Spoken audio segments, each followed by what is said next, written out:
ಬನ್ನಿ ನಮ್ಮ ಆಕಾಶದ ಪದರಗಳ ಬಗ್ಗೆ ತಿಳಿದುಕೊಳ್ಳೋಣ. ನಾವು ನೋಡೋ ನೀಲಿ ಆಕಾಶದ ಆಚೆಗೆ ಇನ್ನೇನಿದೆ? ಇದೇ ನೋಡಿ ನಮ್ಮ ವಾತಾವರಣದ 5 ಪ್ರಮುಖ ರಕ್ಷಣಾ ಪದರಗಳು.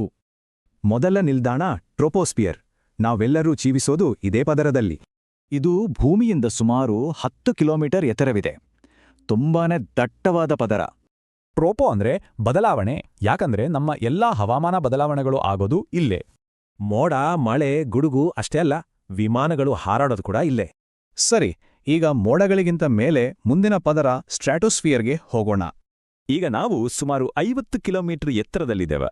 ಇಲ್ಲಿ ಹವಾಮಾನದ ಗದ್ದಲವೇ ಇರಲ್ಲ. ಈ ಪದರ ಭೂಮಿಯ ಮೇಲಿನ ಜೀವಕ್ಕೆ ಅತಿ ಮುಖ್ಯ. ಯಾಕೆ ಅಂತ ನೋಡೋಣ ಬನ್ನಿ.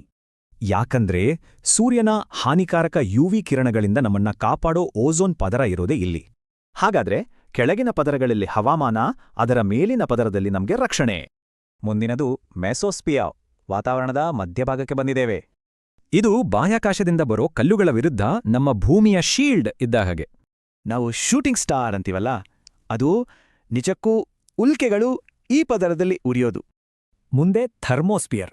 ಥರ್ಮೋ ಅಂದ್ರೆ ಶಾಖ. ಇಲ್ಲಿ ಸಿಕ್ಕಾಪಟ್ಟೆ ಬಿಸಿ ಇರುತ್ತೆ. ಇದು 80-500 ಕಿಲೋಮೀಟರ್ವರೆಗೆ ಹರಡಿಕೊಂಡಿದೆ. ತುಂಬಾನೇ ವಿಶಾಲವಾದದ್ದು. ಇಂಟರ್ನ್ಯಾಷನಲ್ ಸ್ಪೇಸ್ ಸ್ಟೇಷನ್ ಇರೋದು ಇಲ್ಲೇ. ಅರೋರಾಗಳನ್ನ ಕೂಡ ಇಲ್ಲಿ ನೋಡಬಹುದು. ಕೊನೆಯ ಪದರ ಎಕ್ಸೋಸ್ಪಿಯರ್. ಇದು ನಮ್ಮ ವಾತಾವರಣದ ಅಂಚು, ಬಾಹ್ಯಾಕಾಶಕ್ಕೆ ದಾರಿ. ಇಲ್ಲಿ ಗಾಳಿ ತುಂಬಾನೇ ವಿರಳ. ನಮ್ಮ ಸ್ಯಾಟಲೈಟ್ಗಳು ಸುತ್ತಾರೋದು ಈ ಪದರದಲ್ಲೇ. ಹವಾಮಾನ, ಓಝೋನ್, ಉಲ್ಕೆಗಳು, ಅರೋರಾ ಮತ್ತು ಸ್ಯಾಟಿಲೈಟ್ಗಳು ಇವೇ ನಮ್ಮ ವಾತಾವರಣದ 5 ಕತೆಗಳು.